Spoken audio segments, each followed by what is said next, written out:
Ricardo Villa es licenciado en Derecho y Periodismo por la Universidad Autónoma de Madrid.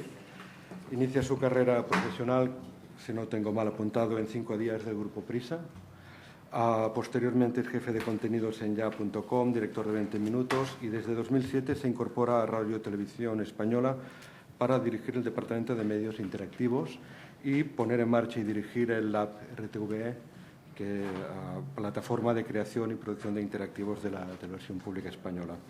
Actualmente, y muy actualmente, ¿no? Hace muy poco, se ha incorporado como director del departamento, el área digital del Grupo Z. A su lado, a su derecha, está Koldo Meso. Koldo es doctor de Ciencias de la Información por la Universidad del País Vasco. Desde finales de los 90 se especializa en periodismo digital y en el estudio de impacto de Internet en los medios. En 2006 publica su Introducción al ciberperiodismo, creo que es uno de los manuales de referencia para la gente que quiere dedicarse a entender o estudiar estos temas, y actualmente es profesor titular de la Universidad del País Vasco. A su derecha está Pere Masip. Pere Masip es doctor en periodismo por la Universidad Ramon Llull, vicedecano de investigación de Blanquerna, director científico de la revista Trípodos, director del grupo de investigación DigiLab de la misma universidad. Es especialista también en periodismo digital, dirige y coordina el proyecto interuniversitario Audiencias Activas, que nos coordina a todos del Ministerio de Economía e Innovación de España. Respiro. El formato del diálogo, en principio, lo previsto es que hubiera una primera parte, unos 45 minutos, en que los tres dialogantes puedan conversar tranquilamente sobre ese tema que hemos enunciado, y para que posteriormente, en los 10 últimos minutos, quien quiera del público pueda preguntar o hacer sus cuestiones a los interesados. En principio, cada uno de ellos cuenta con una primera introducción en que plantee sobre estos temas sus intereses, y después el debate quedará abierto. Cuando queráis, si quieres empezar tú mismo, Ricardo. Muchas gracias, buena tarde.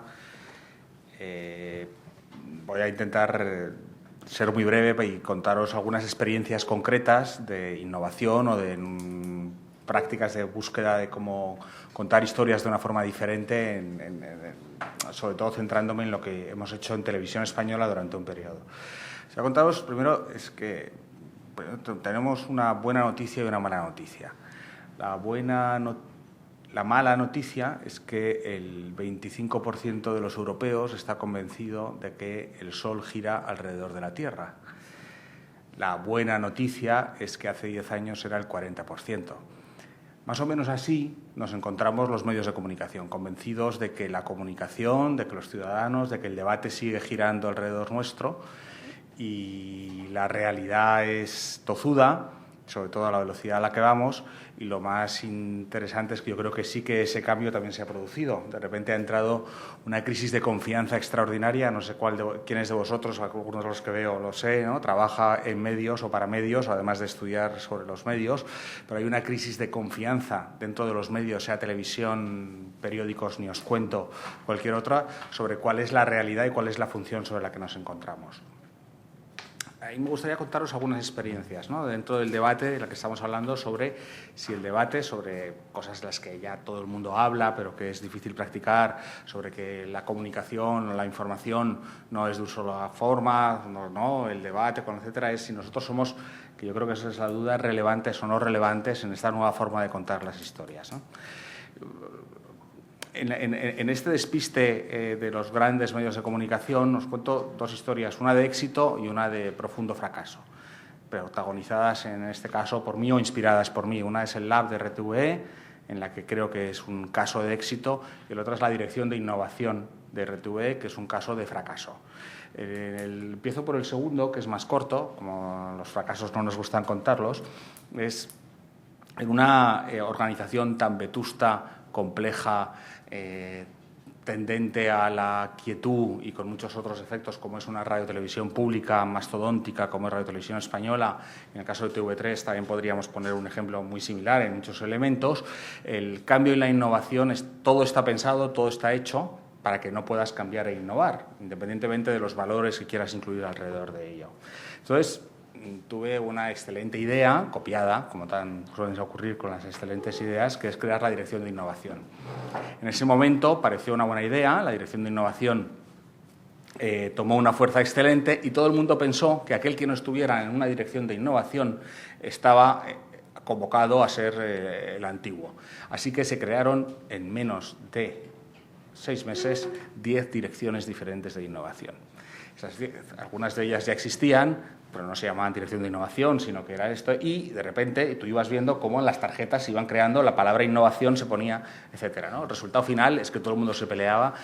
Todavía no conozco una sola innovación creada por ninguno de esos 10 departamentos de innovación y ahora se han reducido, me parece que son 7 peleados entre sí, innovando en cómo ponerse zancadillas, básicamente es lo que hacen, ¿no?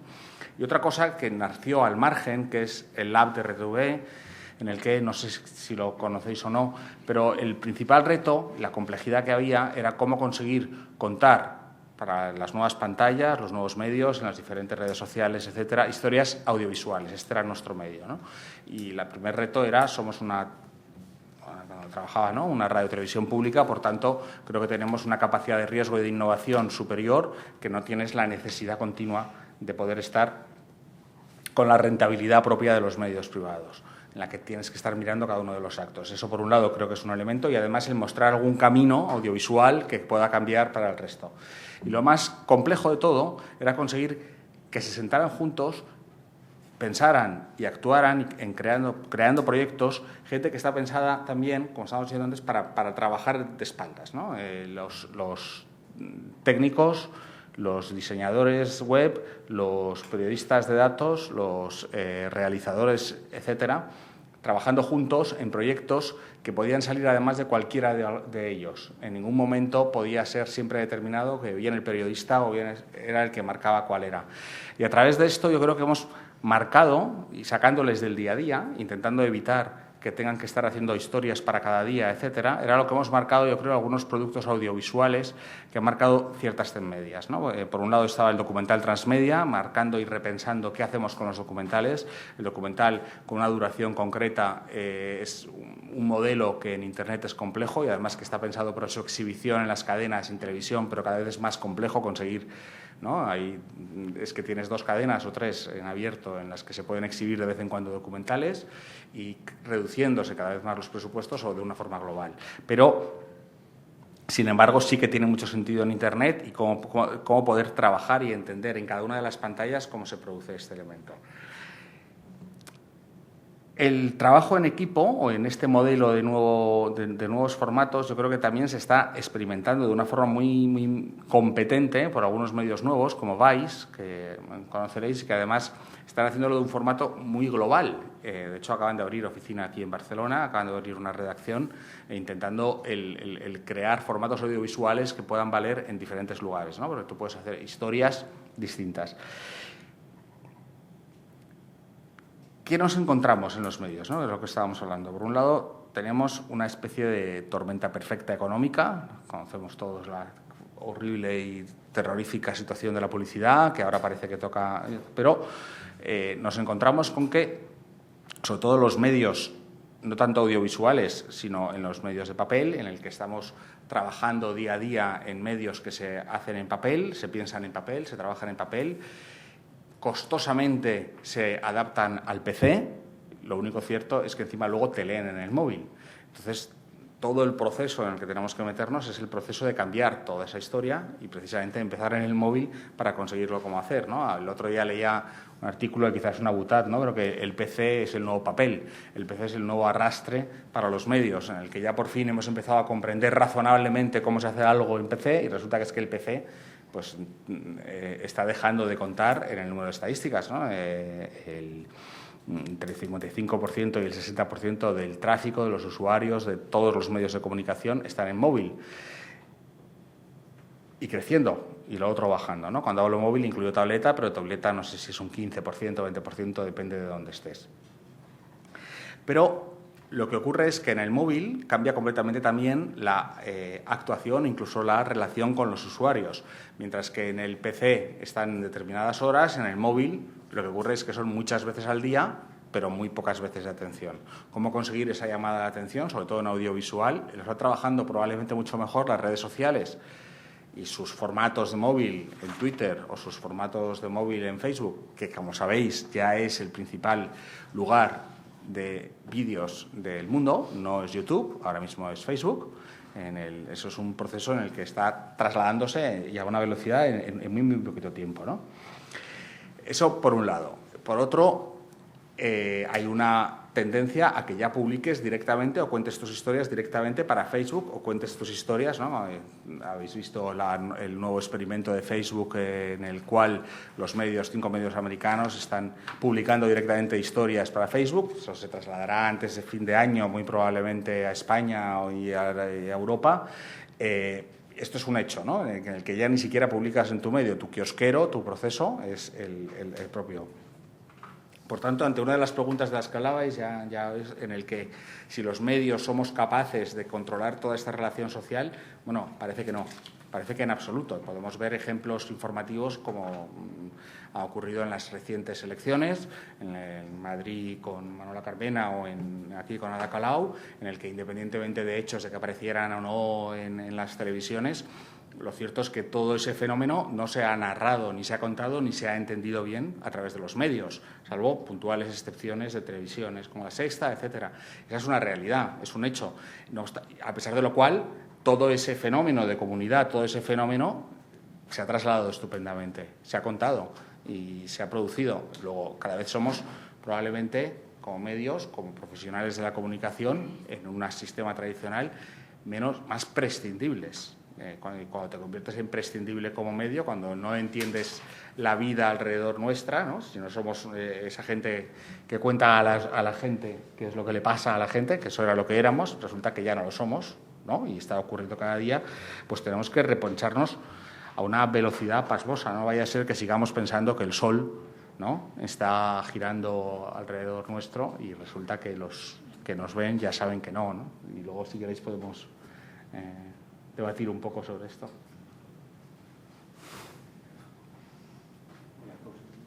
Coldo. Bueno. Buenas tardes.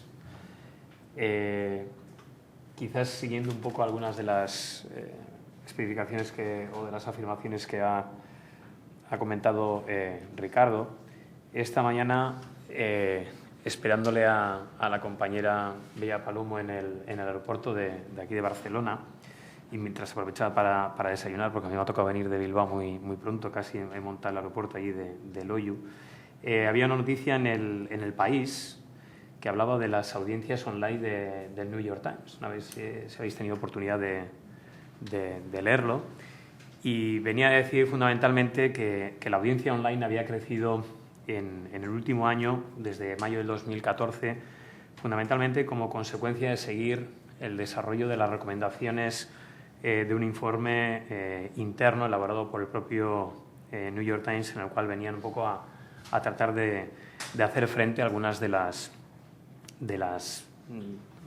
especificidades más delicadas que se hacían mención en el mismo, ¿no? En ese informe alertaba fundamentalmente de que el periódico estaba poniendo demasiado énfasis y gastando mucho tiempo y mucha energía en la portada de la edición en papel, y a su vez venía a decir que toda esa ventaja competitiva que había atesorado durante los últimos años en su edición online la estaba perdiendo, ¿no? Estaba disminuyendo esa ventaja con respecto a otros competidores. Y a raíz de dicho informe, el New York Times se puso, no sé si también eran de innovación, pero también se puso a crear nuevos equipos de investigación, centrados fundamentalmente en dos aspectos. Uno de ellos era el análisis y la estrategia de la redacción, y otro, que viene muy bien al hilo del título de esta mesa, en el desarrollo de las audiencias, ¿no? Y venía, entre otras cosas, a establecer que se habían eliminado trabas entre los diferentes departamentos, porque parece ser que se prestaba mucho más atención en las reuniones de los consejos de redacción, que se hacía varias a lo largo de la mañana, a la edición en papel y menos a la edición online, ¿no? Y entonces deciden que se eliminen esas trabas entre departamentos, se le da incluso más peso y más notoriedad a la edición online, y ponen más el foco, fundamentalmente venía a decir, en la experiencia de lector, ¿no? ¿Y cuáles han sido esos primeros resultados en apenas un año? Pues fundamentalmente que el tráfico digital ha crecido un 28% en un año y que la audiencia en teléfonos móviles ha crecido más de un 50%.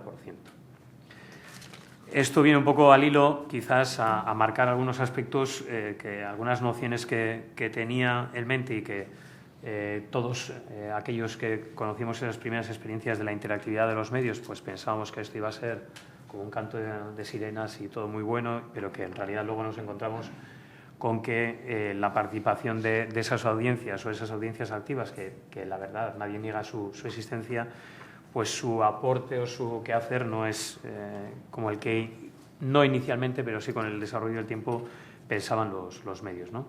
No cabe duda de que en los sitios web, y quizás Ricardo por su experiencia profesional y algunos de los aquí presentes por su experiencia tiene más conocimiento, pero igual desde el ámbito académico siempre veíamos que todos los sitios web periodísticos habían sufrido dos transformaciones muy importantes, sobre todo desde el punto de vista del diseño y centrados fundamentalmente en desarrollar todo el potencial de la multimedialidad y la interactividad de esos medios, ¿no? Fundamentalmente, esos grandes retos, el potenciar esos dos aspectos, dio lugar a un incremento en la participación del usuario y en la creación de unos contenidos exclusivos, ¿no? Varios son los hechos que influyeron en esa transformación. Por un lado está, como digo, esos avances tecnológicos, posibilitando la supervivencia de unas empresas periodísticas que atravesaban una importante crisis con pérdidas continuas de lectores a los cuales había que hacer frente. Tengo apuntado que desde comienzos de la crisis, allá por el 2007-2008, los diarios impresos han visto reducidas sus ventas en más de un 30% y su difusión en más de casi un 40%, ¿no? Y la explicación que dan los grandes editores es que hay otras maneras de consumir contenidos, tal y como también apuntaba antes Ricardo, ¿no? Pero a su vez, por otro lado, está el tema de la pérdida no solo de continuidad de lectores, sino también de publicidad, ¿no? Y en estos momentos sí es cierto que parece que se está revirtiendo esa pérdida de publicidad. Dos cosas, porque el mercado publicitario en 2014, la tasa de crecimiento fue de un 5,9% con respecto al año anterior. Y de ese 5,9 se repartían los medios convencionales un 6,4 frente a los medios no convencionales, que eran un 5,6. E Internet, dentro de los medios convencionales, había sufrido un crecimiento de un 6,7% por detrás de la televisión, ¿no?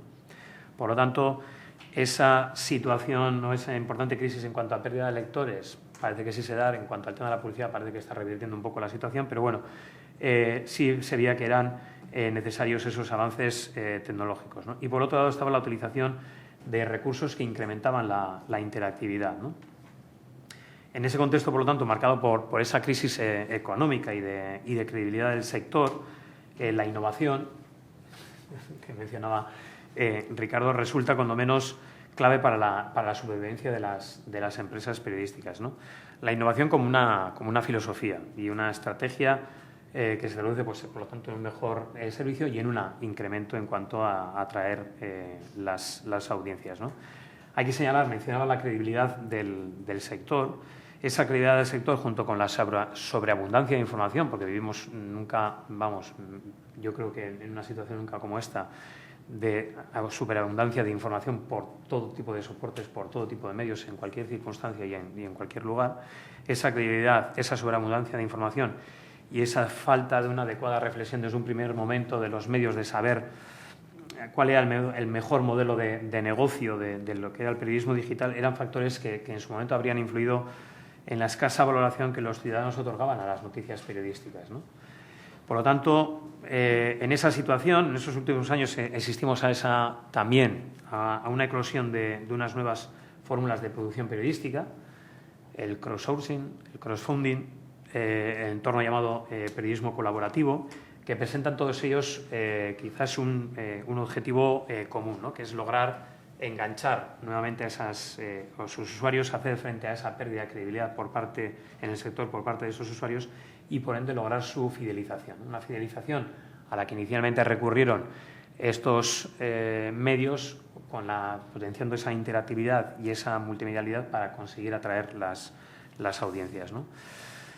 Iba a hacer una mención a ese crowdfunding porque considero y dentro del grupo de investigación creo que, no sé si, espera, me mira mal, pero bueno, es algo que últimamente me está llamando la atención, entre otras cosas porque algo que desconocía, porque sí lo había visto aplicado a las empresas audiovisuales, fundamentalmente al mundo de la discográfica, pero no lo había visto o no lo había analizado desde el punto de vista de su presencia en el sector del periodismo, y sin embargo, mirando experiencias, me ha parecido algo como muy interesante, ¿no? El hecho de, con pequeñas aportaciones de mucha gente, pues el lograr sacar adelante productos periodísticos que encima tienen una peculiaridad, que en muchos casos, pese a estar en manos o controlados por responsables o gente que ha trabajado en los medios y que por circunstancias fundamentalmente de la crisis se encuentran en una situación en el paro, en la calle, y han puesto en marcha este tipo de iniciativas, aparte de tener, digamos, esa visión profesional, tienen también una visión más ciudadana, más del ciudadano de a calle, que incluso participa no solo con esas aportaciones económicas en lo que es el desarrollo de ese proyecto innovador, sino también incluso en ocasiones hasta en el propio producción de los contenidos periodísticos, ¿no? Entre otras cosas porque también tienen otro tipo de organización más asamblearia, en la cual las decisiones no solo se toman por parte de los profesionales, sino que en ocasiones también se consulta a esa ciudadanía que forma parte ya de ese proyecto, ¿no? Lo mencionaba antes, las audiencias son activas, eso ya nadie lo discute, y menos yo creo que desde el mundo de la academia, y tampoco entiendo que desde el mundo de los medios, entre otras cosas porque atrás han quedado ya esas viejas percepciones de que asumían que el receptor era pasivo, ¿no? Y situado siempre al final, digamos, de todo ese proceso comunicativo y expuesto pues, de una manera directa y personalizada a lo que era a recibir los mensajes de los mass media, y simple como más asemejándose a lo que era el modelo de la teoría hipodérmica, ¿no?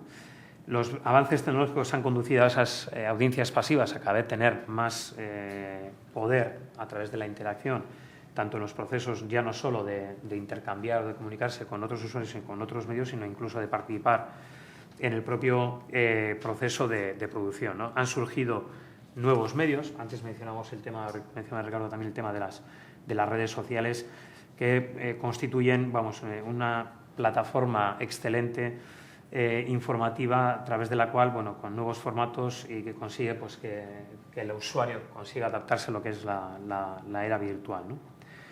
¿Por qué se han ido dando todos estos cambios en el comportamiento de las audiencias? Fundamentalmente, pues lo comento antes, porque hay un incremento en el flujo de la información. Antes mencionamos la sobreabundancia de información, pero no cabe duda de que si el receptor no sabe mucho, no se involucra demasiado, ¿vale? Por lo que toma siempre un rol mucho más pasivo si no recibe ese flujo de información, ¿no? Con Internet el conocimiento entra a cualquier persona que tenga conexión web, por lo que es natural que las personas estén más conectadas y más en contacto con lo que tienen justo enfrente de ellos, y decidan en un momento dado también hacer partícipe a los en su entorno, ¿no? Otras razones son porque las audiencias buscan modificar los medios para que se adapten a sus necesidades contemporáneas. Buscan, y creo que es una afirmación que alguna vez en algún artículo firmado por el compañero Pera ya lo he leído, buscan ser auténticos y creativos, creo que mencionabais en algún artículo, ¿no?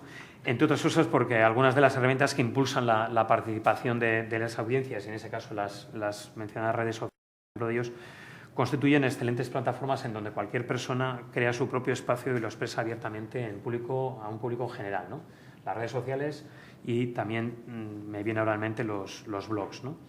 Sin embargo, como decía antes, no todo es un canto de sirena, entre otras cosas porque poco a poco muchas investigaciones tienden a matizar progresivamente todo ese entusiasmo inicial, y marca una triple decepción que también mencionaba Pera en algún artículo, ¿no? Decepción con los medios que ofrecen opciones de participación, entre otras cosas porque no tienen una voluntad de modificar el modelo periodístico existente, sino que es más de lo mismo, pero a lo cual le incorporamos un elemento con un único fin, que es atraer audiencias, audiencia atrae publicidad y, por lo tanto, inversión. Decepción por las motivaciones económicas de la mayoría de las iniciativas participativas, y decepción por la pasividad de los usuarios, ¿no? Porque si bien son usuarios a los cuales se les facilita cada vez muchas y más herramientas, son herramientas en las cuales no cumplen un objetivo de comunicar, sino más bien de simple entretenimiento y participación, ¿no? No solo los contenidos parecen, por lo tanto, alejarse de los intereses públicos, esas nuevas formas de interacción tampoco consiguen, reitero, esos objetivos que inicialmente se perseguían, que eran crear espacios para el debate entre ciudadanos y periodistas y por lo tanto, ya ahí sí había un estudio del 2011 en la cual venía a decir que el 77% del tráfico de los principales medios norteamericanos proviene de usuarios ocasionales y solo el 7% pueden considerarse usuarios fieles, ¿no? A pesar de las experiencias iniciales, los medios de comunicación no han conseguido hasta la fecha, es una idea que compartimos varios, no han conseguido construir verdaderos espacios de debate. La asistencia a esos espacios de diálogo define las democracias reales y su escasez es precisamente una de las razones por las que las democracias modernas quizás no están funcionando, que era una afirmación que Weber decía ya en el año 2006. Es, por lo tanto, necesaria, yo creo, y conveniente una mayor interacción entre ciudadanos y medios de comunicación para pretender superar los problemas de desconfianza a los que antes hacíamos referencia inicialmente y alejamiento que se dibujan entre medios y audiencias, ¿no? Y además es oportuno que los medios de comunicación ofrezcan espacios de deliberación y canales adecuados a través de los cuales los ciudadanos en un momento dado puedan expresar sus voces y sirvan para revitalizar la largamente perdida de la esfera pública, ¿no? Y si queréis lo dejamos ahí y continuamos luego más adelante. Muy bien. Gracias ante todo a Pera, a Lluís y Bella como organizadores por invitarme y formar parte una vez más de esta jornada. Yo tenía varias cosas. De hecho, la idea es hacer un diálogo. Tenía escrito mucho por aquí, pero intentaré, a partir de notas que he ido tomando ahora, introducir brevemente o aportar algún discurso mínimamente coherente a partir de ideas que ellos han dado, intentando no repetir lo que han dicho y, sobre todo, abrir un poco el debate. Yo creo que, y las primeras palabras de Ricardo creo que lo ilustran bastante bien, yo creo que en el periodismo el periodismo / la academia que analiza, que estudiamos el periodismo, y la tecnología han tenido una relación bastante particular. De amor-odio, todos sabéis que durante años el periodismo la tecnología, Internet, iba a matar el periodismo, y al mismo tiempo los periodistas se han cogido a la tecnología para salvar al periodismo. Eso, en el mismo discurso, en la misma década, en el mismo año hemos encontrado los dos discursos de forma paralela.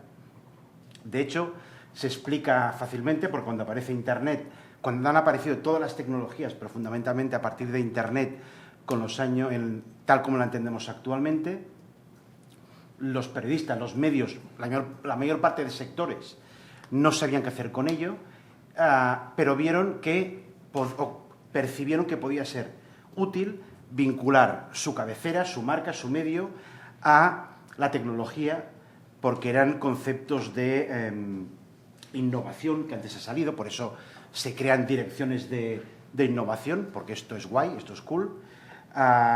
Son conceptos de vanguardia, conceptos que en otras tecnologías, por ejemplo, la edición no lineal, los sistemas redaccionales, no podías mostrarlo a tu audiencia.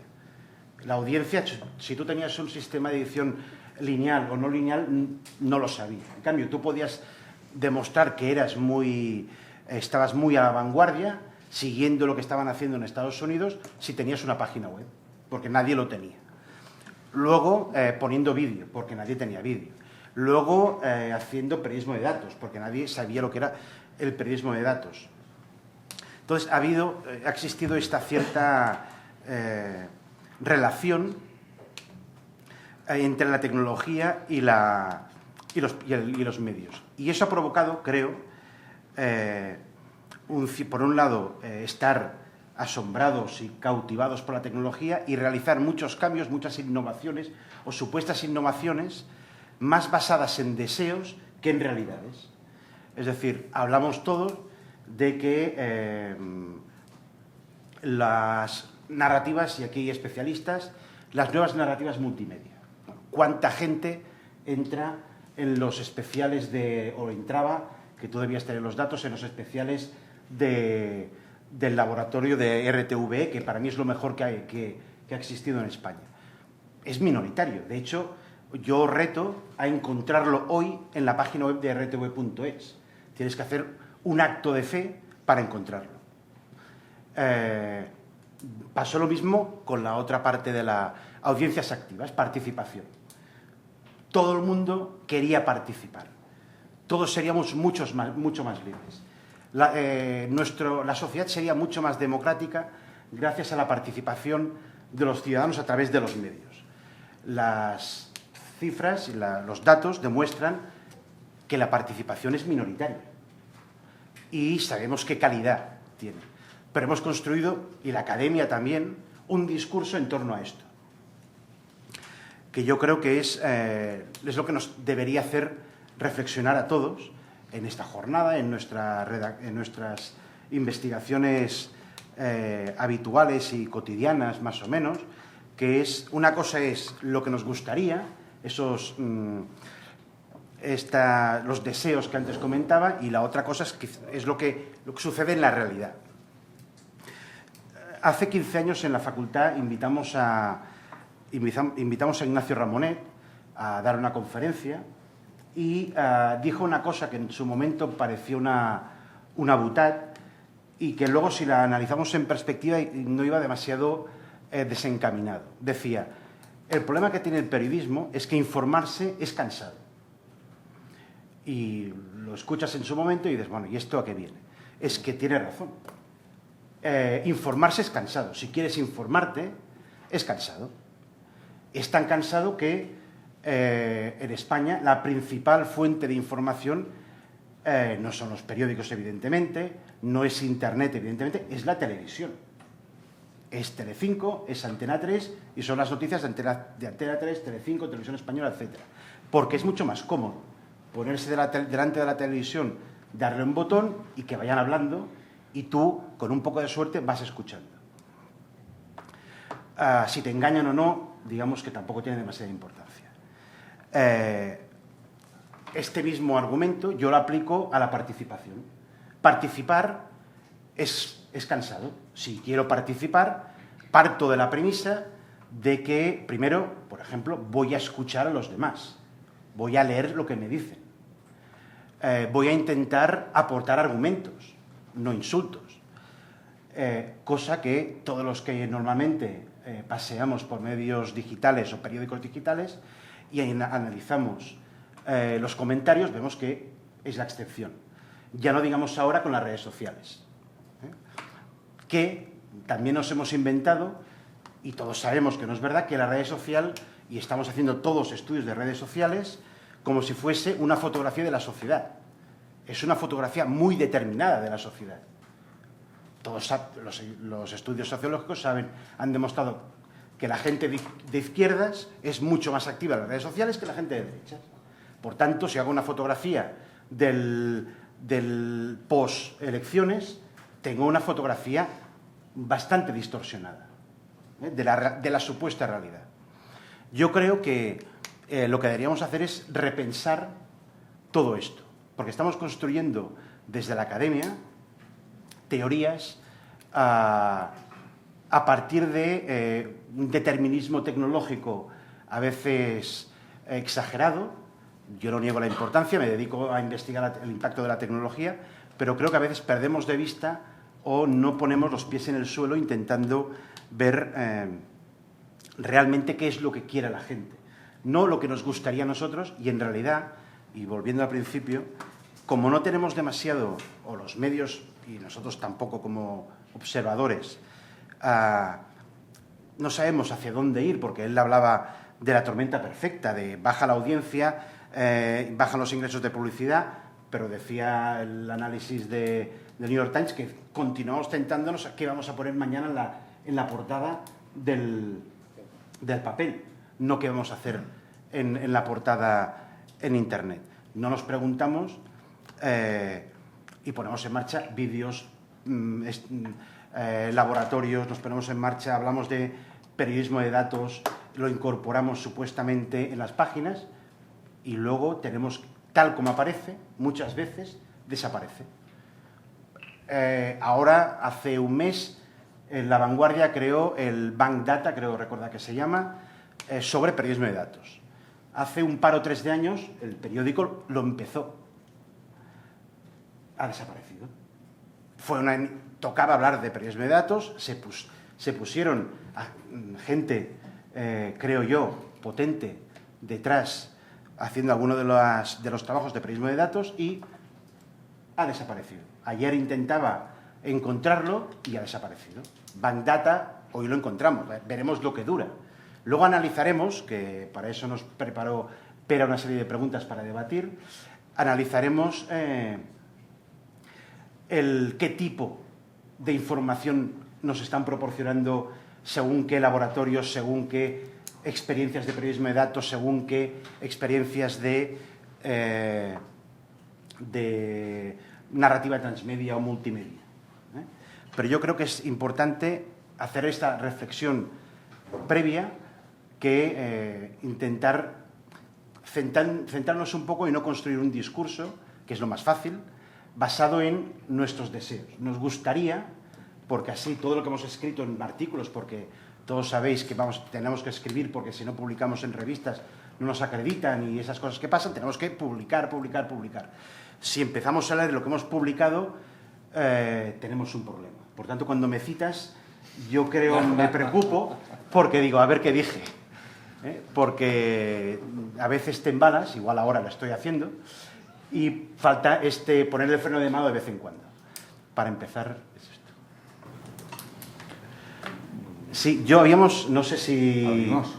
¿Sí? ¿Alguna? No, nos mandó una serie de preguntas que de hecho están... Pera nos preparó una serie de preguntas que yo tenía... No, esta no es. Mientras respecto a lo que acabas de decir, por eso yo entrando en polémica, usé 3 cosas. Primero, fantástica la cita de Ramonet, de informarse es cansado, es verdad, requiere un esfuerzo importante y requiere el estar abierto y pensado, ¿no? Sobre este elemento. Pero hay un elemento también muy interesante y es cuando has dicho lo de que la conversación o como queramos llamar la participación de los medios en los comentarios, etcétera, suele ser deleznable. A ver quién, ¿no? Casi te dan ganas de poner en los insultos, ya que no los puedes eliminar todos, por lo menos correctores ortográficos. Si pones hijo de no sé qué, ponlo con H, ¿no? Ese es el elemento. No aporta nada, pero porque lo que ocurre a lo mejor es que ese debate, esa comunicación entre gente, no se está produciendo dentro de los medios. Esa es la clave, ¿no? Todos hablamos de la gran red social oculta de verdad, a la que no tenemos ni idea de lo que está pasando, que es WhatsApp, y estoy convencido de que durante las elecciones o durante el partido de lo que queráis, estás con tus amigos o bien haciendo tonterías o bien conversando de una manera relativa, dentro de lo que te cabe, dentro de unas posibilidades de WhatsApp, conversando sobre ello. Recuerdo una polémica de la que se habló, que es, no sé si os acordáis, cuando hubo una bomba de ETA en la Universidad de Navarra. Y hubo un gran escándalo porque la pusieron, un gran escándalo dentro de la comunidad educativa, porque la pusieron además en la Facultad de Periodismo. Y todos los medios, El País, El Diario de Navarra, todos, pusieron ahí sus teléfonos, está lleno de periodistas, de futuros periodistas, de gente que está ahí deseando ir a ello, no sé si os acordáis de la historia, me mandarán las fotos, no sé cuántos, el tal, y no llegó nada, nadie mandó nada al respecto. Y todo el mundo dijo, es que ¿ves? El futuro del periodismo es horroroso porque los periodistas jóvenes son idiotas, no tienen ni idea, no. Es que los periodistas jóvenes no os lo estaban contando vosotros. Lo estaban contando, pero lo estaban contando de una forma distinta, porque no consideraban que necesitaran contárselo. Alguno de ellos sí se lo mandó al Diario de Navarra porque había hecho prácticas y tenía cierto conocimiento, pero a los otros, a los grandes de ahí, la versión española, ¿cómo voy a mandarle yo algo ahí? ¿Por qué? Entonces yo creo que también ese debate es de auto...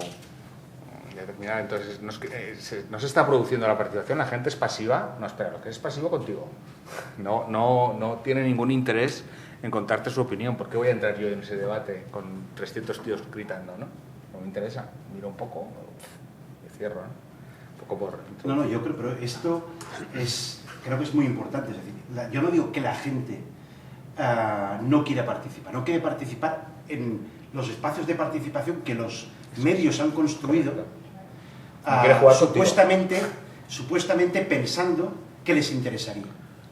Esto es, para mí, el elemento importante. Entre otras cosas, y tú en el caso de Televisión Española, desde la web el tema de comentarios siempre ha estado muy limitado. Pero en medios, el resto de medios normalmente que se permite la participación, en el fondo, ¿el problema cuál fue? No se era, creo, y tú has estado dentro y por tanto me podrás desmentir, que no se era realmente consciente de la magnitud de la tragedia. Es decir, yo voy a abrir un canal de participación y a la gente aparentemente le gusta. Pero entonces ves, y cuando hablabas con responsables de medios digitales, decían, no, es que esto va a enriquecer el periodismo, porque me van a mandar una foto, porque va a no sé qué. Esto era el discurso oficial. Sí. Pero luego, claro, no eran conscientes, que decía, de la magnitud de la tragedia y que se convertía en eso. En primero, un montón de mensajes que no puedes premoderar. Tampoco te habías planteado premoderarlos, que se vayan publicando. Sin password, sin nada, sin identificador, un nickname y ya está. Luego, ostras, esto se está desmadrando un poco. Igual podemos poner algún filtro. Un software que si ves hijo de no sé qué, te va a detectar y esto ya no te lo va a publicar. Ves que tampoco es suficiente porque la gente, en lugar de poner lo que todos sabemos, pones asteriscos y todo el mundo lo entiende. Y luego dicen, bueno, vamos a subcontratar una empresa que me filtre. Por tanto, el discurso para estar más cerca de la audiencia, en realidad la estás alejando más, porque estás subcontratando la moderación a gente externa a la propia redacción. Y luego han salido inventos varios como hacer pagar por comentarios, etc. Algunos ya han decidido cerrar los comentarios. Y luego están excepciones como la BBC, que son por volumen, por capacidad, abren una serie de noticias muy determinadas y moderan esas noticias, y allí sí que tienes el debate que se espera, que igual todos esperaríamos, inocentes, en un medio de comunicación. De hecho, y Javier lo sabe bien porque participó en una investigación... no lo menciones, por si acaso. En la investigación lo que vimos también es que la calidad de la participación era muy distinta en Italia, Francia, España, que en el New York Times, en el Washington Post o en el The Guardian. No tenía nada que ver. Como mínimo empezamos a respetarnos mutuamente. Esto del respeto aquí no aparece en el diccionario. Es como cuando los estudiantes te hacen faltas en un trabajo, te dicen, no, es que el Word no tiene el corrector. Esto pasaba lo mismo aquí. No, es que entre nosotros la palabra respeto no existe. Pero sí que había respeto, o mucho más respeto, entre comentarios en el New York Times, por ejemplo. Pero, volviendo a lo que decíamos, yo creo que el problema es que se han abierto medios de comunicación, ámbitos de debate, que en realidad no han permitido el debate, y la gente se ha ido a otros sitios. Para acabar, una anécdota que comenté ayer con gente que está aquí. En un medio que ahora conoces bien, El Periódico, en el Entre Todos, en la sección de participación, tiene una cierta actividad, y detectamos, para una investigación, un grupo de gente que leía el periódico, le gustaba el periódico, confiaba en el periódico, quería debatir en torno a la información que proporcionaba el periódico, pero tenía un problema, que era un guirigay. ¿Qué hicieron? Crear un foro privado al margen del periódico, donde lo que hacía es mandar 2 o 3 noticias del periódico y debatían allí las noticias del periódico. Porque decían, yo aquí tengo un espacio civilizado, quizás exagerado, pero ya me entendéis. Cosa que no tenían en el periódico. Seguramente no es que sea el periódico, en La Vanguardia, en El Mundo, en El País, sucederían cosas así. Te contaré una anécdota en 20 minutos, cuando probablemente fue de los primeros medios que se abrió masivamente a los comentarios, porque era una forma de entender, y estamos hablando de 2003, 2004, muy comienzo. Entonces, yo incluso, dirigiendo la web, me tomaba al principio, teníamos ni idea de cómo iba aquello, ¿no? Esto, alguien querrá participar, ¿no? Porque era algo un poco pionero en ese sentido, relativamente pionero. Y lo ponemos todo libre, ¿no? Libertad, ¿cómo no vamos a ponerlo? Y yo al principio llevaba la idea de que me voy a leer yo los comentarios personalmente para ver cómo va, ¿no? Al principio lo leía, luego de repente empezó a funcionar aquello y dejé de leerlos, como bien decías, ya empezaron a como unos becarios tal, y al final un desastre. Yo recuerdo que ya siga poniendo. Entonces un día me llama Arsenio Escolar, el director de 20 Minutos, nervioso, y dice, oye, que me dice una persona que no diré su nombre, pero que todos sabéis quién es, que la estáis censurando. Que cada vez que pone un comentario la censuráis, que esto es una persecución política, demostrando claramente el lado en el que nos encontramos. Es terrorífico. Yo, ¿pero qué dices? ¿Un ejemplo? No sé, no tengo yo ni idea de cómo es posible. Entonces cogemos, miramos a través de la IP hacia dónde va, ¿no? Porque nos pone ejemplo de qué comentario era. Ese comentario responde a una IP, esa IP responde a un sitio concreto, que es una sede de un partido político concreto, y entonces ya vemos perfectamente quién es. Unas barbaridades ponía, en el caso en el que el corrector de la H sería buenísimo, ¿no? Contra el ¿no? Te das cuenta que la gente, ante el anonimato, pasa casi como en los coches, ¿no? Cuando está la ventanilla bajada y la gente empieza a insultarse. Total, no aportan mucho, ¿no? Creen que de esa manera van haciendo hacia esto. Creo que son profundamente prescindibles, creo que no aportan nada, pero yo creo que tampoco siquiera aportan mucho al debate, o sea que yo creo que están tan superados, fue un intento claramente fallido, tomado por la horda de y por muy poquitos, ¿no? sin interés, yo creo, a la realidad. Lo interesante es cómo conseguir ser relevante dentro de esas conversaciones, dentro de esos compartimentos. Hay datos interesantes. Lo cierto es que, como bien decías antes, las redes sociales son sesgadas. WhatsApp no es sesgado, pero no tenemos ni idea de lo que se está diciendo ahí dentro. No somos capaces de mirar, lo intentamos, pero ni siquiera nos quiere WhatsApp ahí. Pero sí que es interesante el ver qué es lo que se comparte en Facebook y en Twitter. Y en Twitter sí se comparte mayoritariamente. Es verdad que eso sesga todavía más. Si dices que las redes sociales están sesgadas, ya Twitter se sesga hacia los periodistas que estamos convencidos de que el mundo gira alrededor de Twitter y no es verdad, ¿no? Pero de los 10 primeros medios de comunicación del mundo es como se comparte la mayor parte de la información. Pero ese debate, insisto, no está. Un caso es la televisión, con la segunda pantalla. La segunda pantalla es aquello que está ocurriendo en el móvil a la vez que está produciéndose, alguien que además sabe bastante, ¿no? Que se está produciendo un hecho y está pues, desde Gran Hermano a una película en la que la gente en Twitter o en Facebook está en las redes sociales hablando, ¿no? Todo eso se está produciendo en otro lugar. Todo ese debate, esa conversación del medio, del audiovisual, no se produce dentro ni de las webs de esos medios ni de nada. Se pone un hashtag arriba que pone, enviándolo todo a Facebook y Twitter, que es, si os fijáis y veis el prospecto de salida a bolsa de Twitter, en el que habla de televisión durante casi la mitad de su información para salida a bolsa, porque consideran que apropiándose de esa conversación, apropiándose de esa segunda pantalla, entran dentro de ese negocio de los anunciantes. Luego, ahí hay algo que no sabemos ni idea cómo atacar, ¿no? No estamos. A mí el hecho de quedarme aquí descolgado ahora, se me van amontonando. Perdón. No, que me parece muy genial, porque vamos, o sea, viene un poco al hilo de varias cosas. Algunas se ha adelantado ya Pera y otras hemos comentado también, acabas de comentar también, Ricardo, ¿no?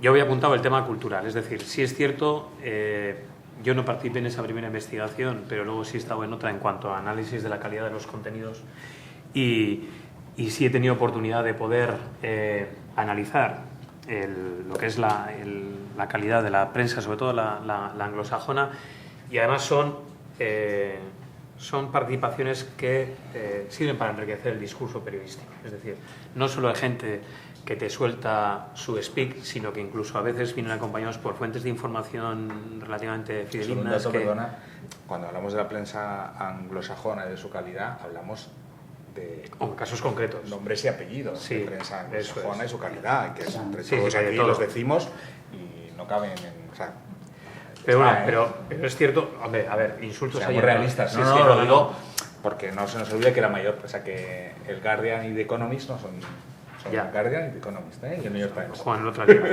Pero es cierto que el tipo de debate que ahí se establece no tiene nada que ver con los ejemplos que hemos podido analizar aquí, ¿no?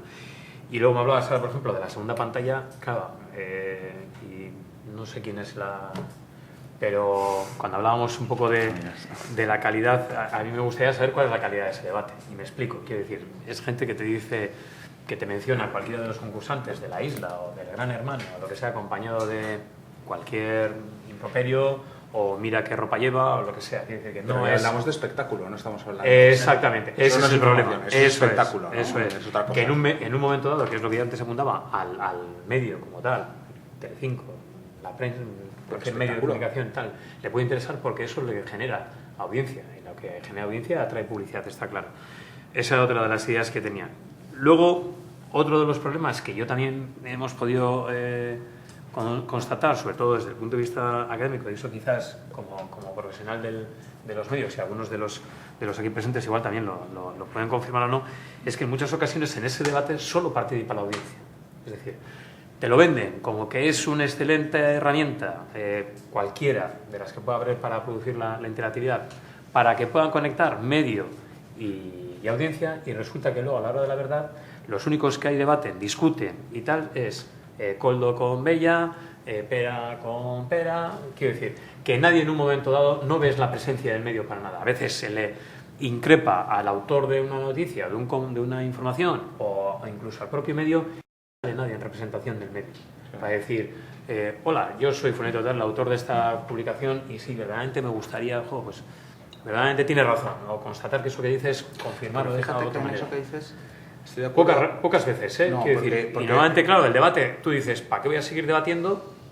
Si verdaderamente cuando me conecto a ver los comentarios me meto en los comentarios del País o del Correo o lo que sea, yo lo que quiero es que también participe el Correo, el País, totalmente, o el fulanito, el autor o la autora de la información. No hay, pues me voy a esos foros en los cuales voy a estar con mis amigos, en plan, como mientras me tomo una cerveza en una terraza, pues lo hago en un foro, ¿no? Y esa era otra de las ideas. Y luego, otro de las ideas que por ahí pululaban era también muchas de las herramientas que te establecen los medios herramienta genial para que el autor o la audiencia en este caso, pueda participar en el propio proceso de producción de la información. Y de repente dices, ¿y a qué se limita? Es decir, porque puedo conseguir, vale, de la Universidad de Navarra, todos los medios están esperando que alumnos de una facultad de periodismo pudiesen, también a mis alumnos yo les pregunto a ver cuántos leen el periódico, y vamos, y muchos de los aquí presentes, y a ver lo que se leen ahí, ¿vale?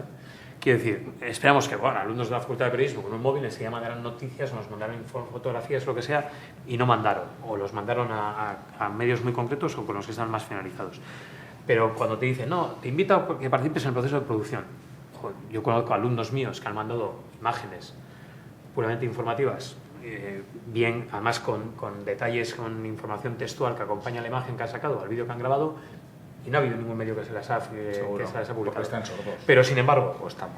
Y en el caso de la prensa regional ahí en el País Vasco, ves fotos, pinchas ahí para enviar tus fotos, pinchas y ves, la temática es fotos de la última nevada, fotos de gran final Barça-Atleti,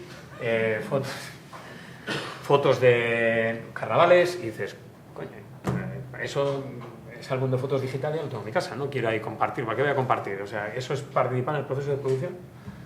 Esa era otra de las ideas que tenía, ¿no? Parece, por ahora abrimos a participar. Si alguien tiene pregunta, comentario, estamos hechos sobre Telmo.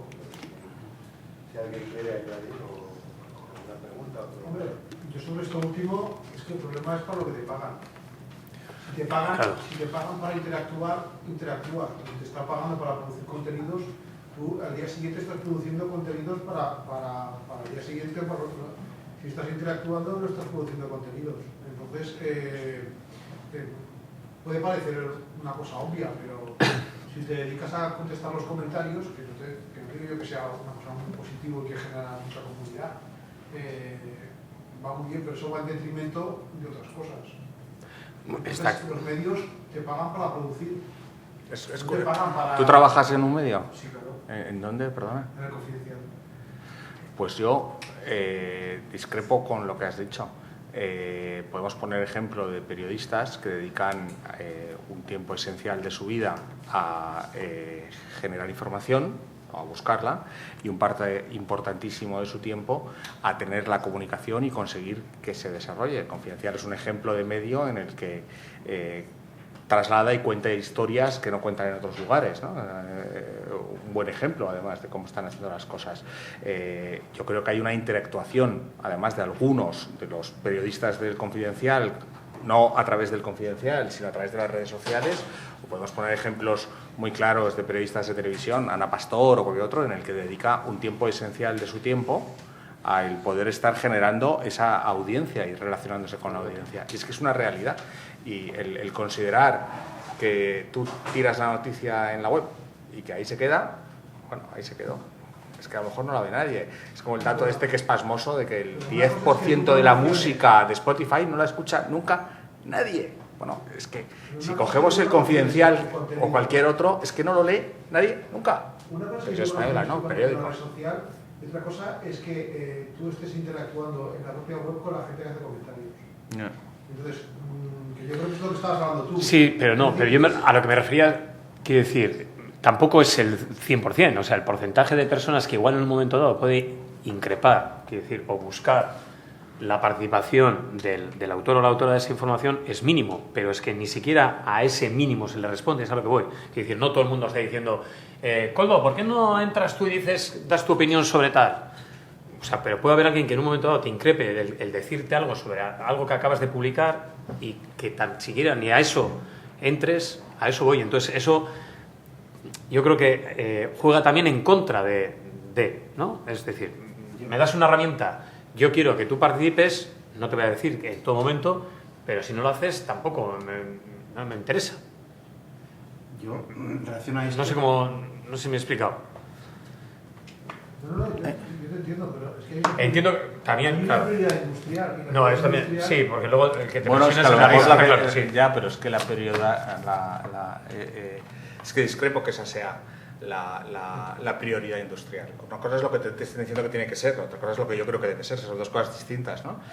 Si ahí te dicen, oye, teclea, pues claro, haces lo que puedes. Esa es la realidad con la que te encuentras en la rueda, ¿no? de producir. Pero la realidad es que no es teoría, o sea que o tienes una audiencia, o sea, una relación con tu audiencia diferente a la relación tradicional, o la tienen otros. Y eso se produce y es un hecho en el que te saltan y en el que podrás hacerlo, porque todo ese debate se genera pero en otro lado. Así te ven.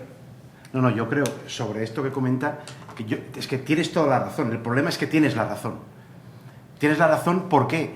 Porque se ha puesto el foco en ¿tú qué tienes que hacer? Producir. Claro, el problema es ¿qué es ser periodista hoy? ¿Teclear o interactuar con la audiencia cuando toca interactuar? Otra cosa es que la gente quiera interactuar con la audiencia, que yo no discrepo con lo que dice Coldo. Estés atento a lo que está pasando en la web, aunque sea una parte de la realidad, es una parte que influye en los medios y en la sociedad, y lo que está pasando al final de algún sitio también sale. El problema es el concepto que a ti te dicen que es lo que tienes que hacer. El periodista es teclear. Aquí está la clave. Y luego una cosa muy importante que desde la academia se pierde mucho de vista. Los medios son empresas. No lo podemos... A veces, cuando construimos grandes teorías sobre el periodismo participativo, sobre todo, perdemos de vista que son empresas y tienen que ganar dinero, porque si no, cierran el chiringuito. Esto no justifica nada, sencillamente hay que constatarlo. Y también los periodistas deberían hacer autocrítica de lo que se está haciendo mal, que hace que la gente progresivamente se aleje de los medios.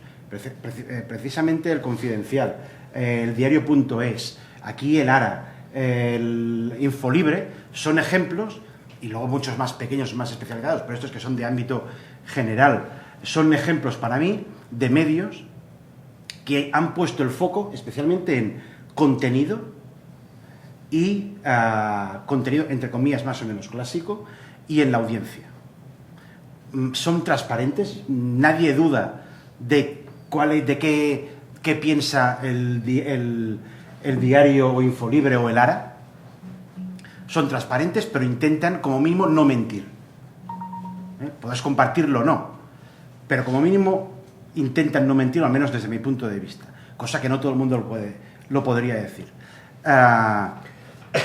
Para mí esto es fundamental, no podemos perder de vista que esto se mueve en un contexto y los medios han hecho poco autocrítica, se han alejado de la audiencia y luego también esto de la fascinación por la tecnología. Resulta que estamos hablando de ninguno de estos medios nativos de Internet están haciendo ni labs. Bueno, creo ahora que el Confidencial quiere sacar uno, o ha sacado ya uno, sí, lo tiene, sí, sí. Pero ni tienen esto, ni están poniendo especialmente interés en periodismo de datos, en periodismo dron, en periodismo para el teléfono, el reloj de Apple, que todos los demás sí que lo están haciendo, porque ponen la atención en el contenido. Si pensamos en el contenido, igual todo lo demás nos irá mejor. Y hablo ahora en primera persona cuando no me tocaría, porque son los medios. Yo creo que esta reflexión y esta autocrítica también es necesaria hacerla desde los medios, más o menos tradicionales, y desde la academia, que hemos construido mucha teoría a base de deseos.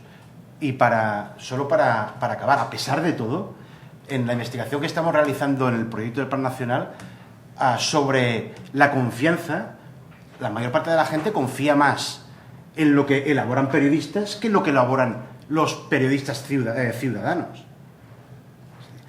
Crisis de credibilidad, pero todavía confían más en lo que está haciendo un periodista profesional y no en un periodista ciudadano que teóricamente es el ejemplo máximo de la democracia y de la libertad. Creo que a veces tenemos problemas de enfoque.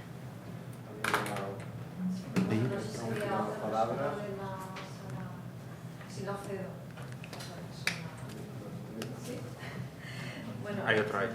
No, pero... Mis cervicales son límites. ¿Uno de los dos? ¿Da tiempo a los dos? Vamos un poco justos, hacemos los dos. Y yo no hablo. Si queréis, miramos si las respuestas pueden. La mía estaría centrada directamente para Ricardo, porque está relacionada directamente con la empresa. Creo que me puede dar una visión un poco más próxima a mi pregunta. Creo que el problema de fondo es que los medios han entrado en una dinámica de prueba-error constante, donde no existe mucha capacidad de análisis a corto, medio y menos todavía a largo plazo.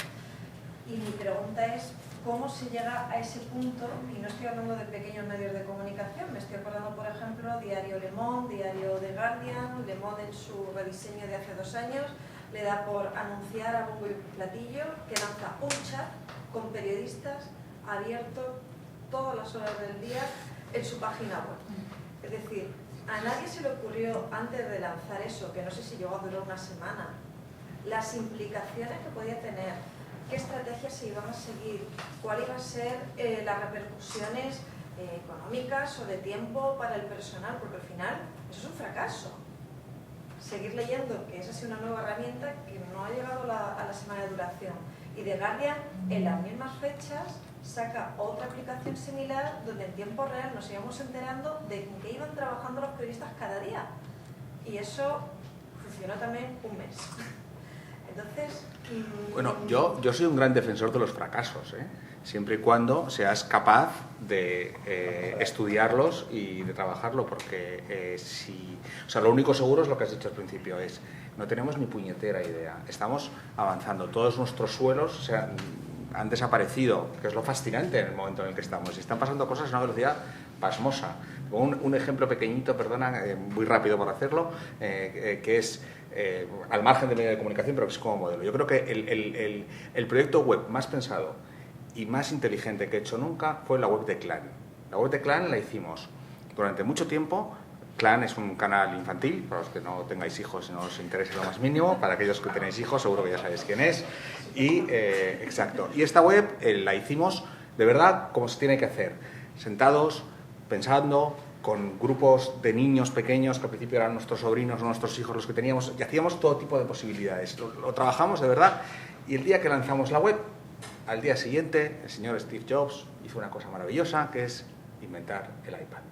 En ese momento, nuestra web se ha ido a la porra después de 2 años de trabajo, porque los niños quieren hacer así y no tenían ni idea de dónde hacerlo. Es decir, lo único que sabemos es que cuando ya has terminado de experimentar todo, estás tarde, ya está, no ha funcionado. Entonces, no destruyamos a aquellos que se inventan, y ahora vamos a hacerlo como hace el Guardian, no sé qué, el chat del Lemon, fíjate que no lo sabía, parece una idea un tanto extraña, pero esto, vamos a hacerlo. Bueno, no funcionó. Intentemos sacar, ¿no?, con datos y con todo, lecciones sobre cómo manchar, porque lo único que sabemos es que lo que sabemos hacer hasta ahora, que es coger el periódico, ¿no?, hablando de periódico, de este y tal, y ponerlo, es que tampoco funciona, ¿eh? No es verdad, no funciona. Tenemos que romperlo, tenemos que saberlo, tenemos que pensar en esta pantalla y en las que vayan cambiando, no en el móvil. Entonces, la prueba y error es un método excelente siempre y cuando eres capaz de hacerlo, porque lo peor es cuando te inventas algo que no funciona y lo sigues manteniendo, ¿no? El fracaso es muy bueno, sobre todo el de los demás. Comentar, yo cuando se hablaba antes del tema de los redactores o los periodistas con relación a todo lo que estamos hablando, es que me parece que la innovación no es innovación tecnológica exclusivamente. Aparte de innovación de formatos, también es innovación en las relaciones laborales, o también debería haber innovación en el sentido, y yo creo muchas veces difícilmente con un concepto de periodista del siglo XIX podemos interpretar o trabajar en los medios en estos momentos, o en el papel que hay que trabajar en estos momentos, y por tanto pues yo creo que aquí hay una disfunción y un papel, y probablemente, ya digo, en las relaciones laborales también debería haber mucha innovación y plantearse algunas cosas. Y respecto a ese concepto último de prueba y error, a mí me sorprendió antes Koldo cuando hablaba, decía es que solo se les ocurre el prueba y error. Es que yo creo que no hay otra cosa que el prueba y error. Lo que está haciendo New York Times, lo que está haciendo Washington Post, lo que están haciendo todos los medios, es que nadie sabe nada. Nadie sabe nada de lo que nos cae encima, y por tanto creo que el único método es ir probando y acercándonos. Después del gran Big Bang, yo creo que en este momento Big Bang, lo que nos queda es movernos entre una zona en la que solo hay polvo, en la que no hay visibilidad a largo plazo. Claro, es que si Google, que parece un caso de cierto éxito, ¿no?, aceptémoslo como un lugar mal, si empezamos a mirar todos sus fracasos, vamos, ves su cementerio y es extraordinario, pero bueno, pasa.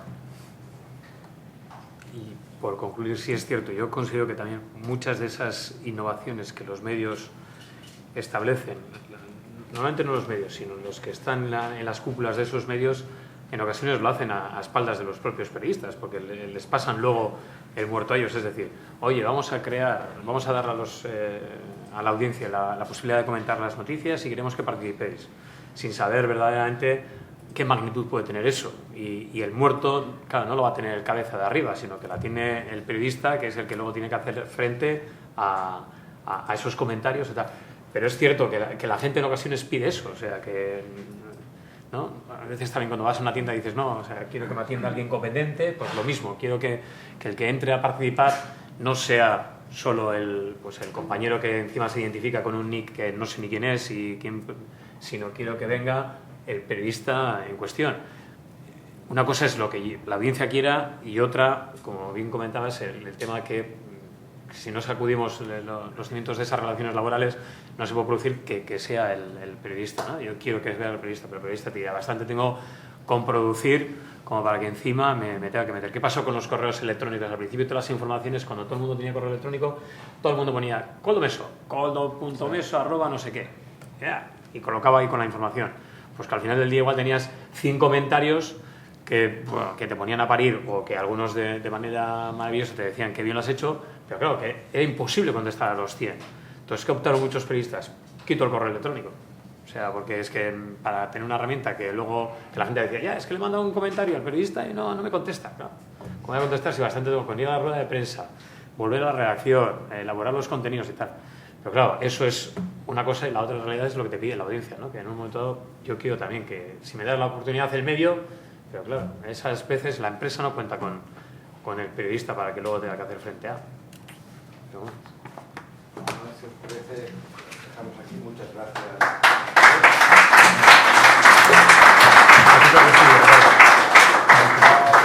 Hay un pequeño coffee break aquí arriba, subiendo las escaleras de este piso. Hay un coffee break. Joder, no se puede hacer break.